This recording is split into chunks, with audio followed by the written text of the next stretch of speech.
Assalamualaikum warahmatullahi wabarakatuh, Bapak Ibu semua. Salam dahsyat, salam luar biasa.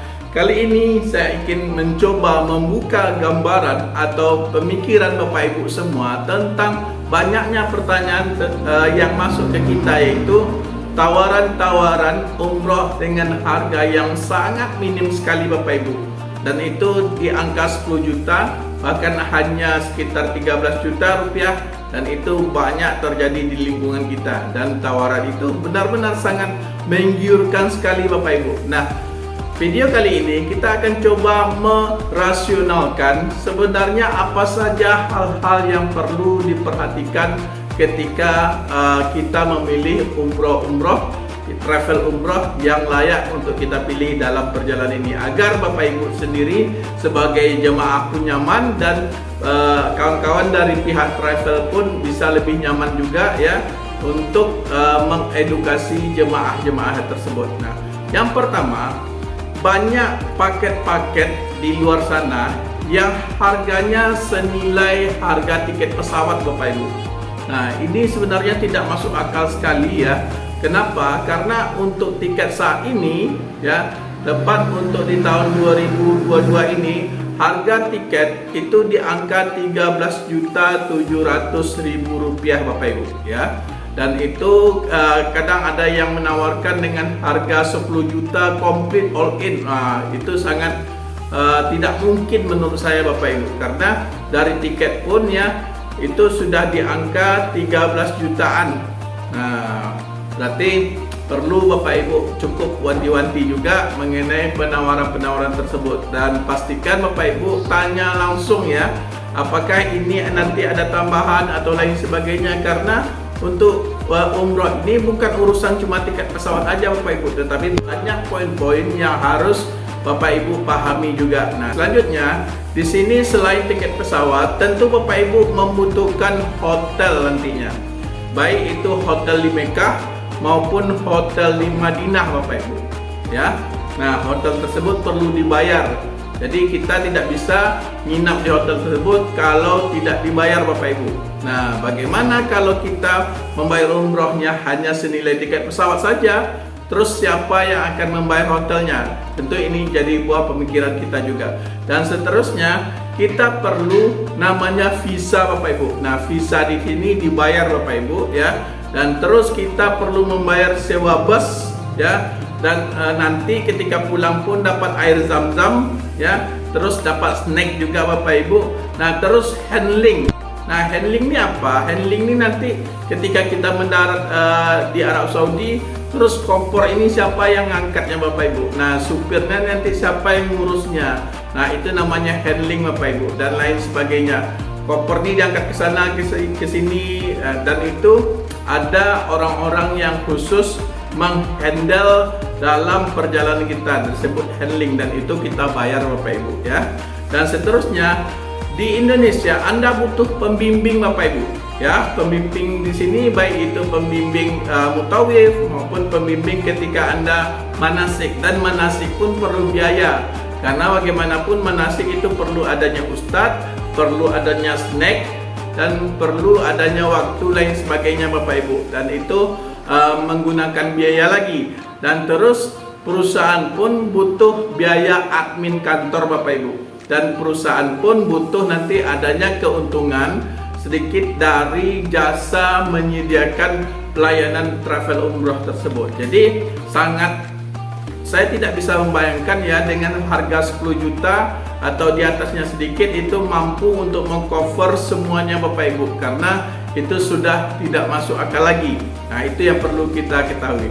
Nah, terus yang kedua, kapan keberangkatannya tidak jelas Bapak Ibu ya. Di sini kalau Bapak Ibu melihat travel tersebut, kalau dia sudah bilang September, maka insya Allah September itu berangkat Bapak Ibu. Tetapi kalau misalnya September dah disampaikan rupanya ditunda, lalu Oktober ditunda lagi, November ditunda lagi, Desember ditunda lagi, tentu ini akan menjadi sebuah permasalahan Bapak Ibu. Apakah mereka mendapatkan uang lain untuk memberangkatkan Anda? Tentu ini menjadi urusan yang sangat panjang tentunya nanti ya Bapak Ibu. Nah, terus di sini banyak travel tersebut yang menyampaikan kalau visanya ditolak. Nah, padahal Anda sebagai jemaah sudah membayar itu sekitar 3 bulan sebelum berangkat, 2 bulan sebelum berangkat. Tetapi pas hari H, rupanya Anda disampaikan bahwasanya visanya belum diterima, atau visanya ditolak. Ini menjadi sebuah hal-hal yang perlu dilema, apalagi kita penawaran promo-promo yang sangat murah ini sangat menggiurkan sekali Bapak Ibu. Nah, terus perlu Bapak Ibu tanya juga ya, apa aja fasilitasnya. Nah, bahkan yang luar biasanya mereka memberikan fasilitas yang sangat menarik Bapak Ibu, dan bahkan dengan umroh yang murah. Wow, ini sangat fantastis sekali saya lihat ya.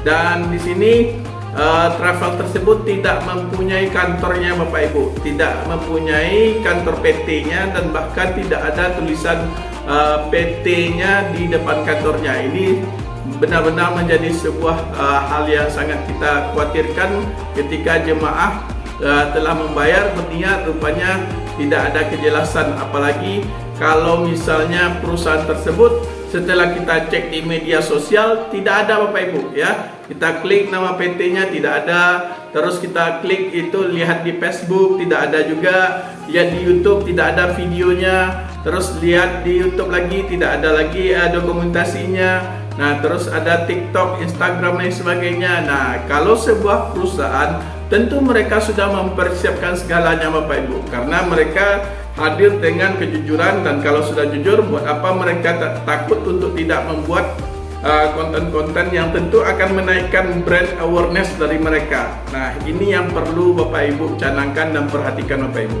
Nah, seterusnya di sini sebuah PT umroh itu harus ada izin PT-nya Bapak Ibu, dan terkhusus umroh harus ada izin PPIU-nya.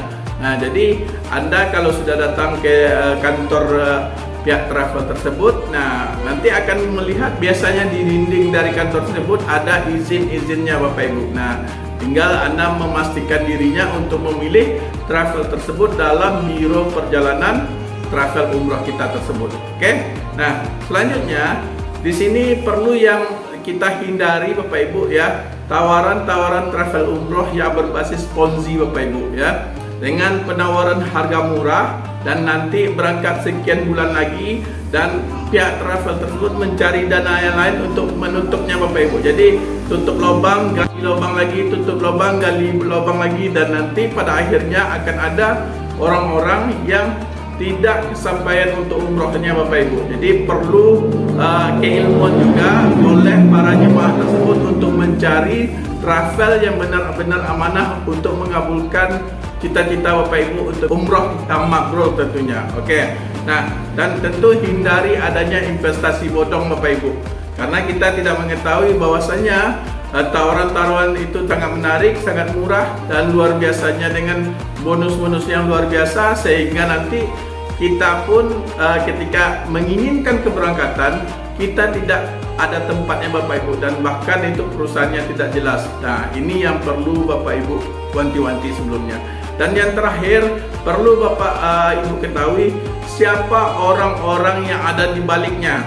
Nah, siapa orang-orang yang di baliknya, contohnya siapa direktur utamanya, nah siapa GM-nya, terus siapa mutawifnya, ustadz-ustadznya siapa. Nah, ini yang perlu Anda jadi pegangan Bapak Ibu, karena umroh ini adalah sebuah ritual dunia akhirat, sebuah ritual yang penuh perjuangan, dan umroh adalah sebuah perjalanan yang sangat mahal ya Bapak Ibu.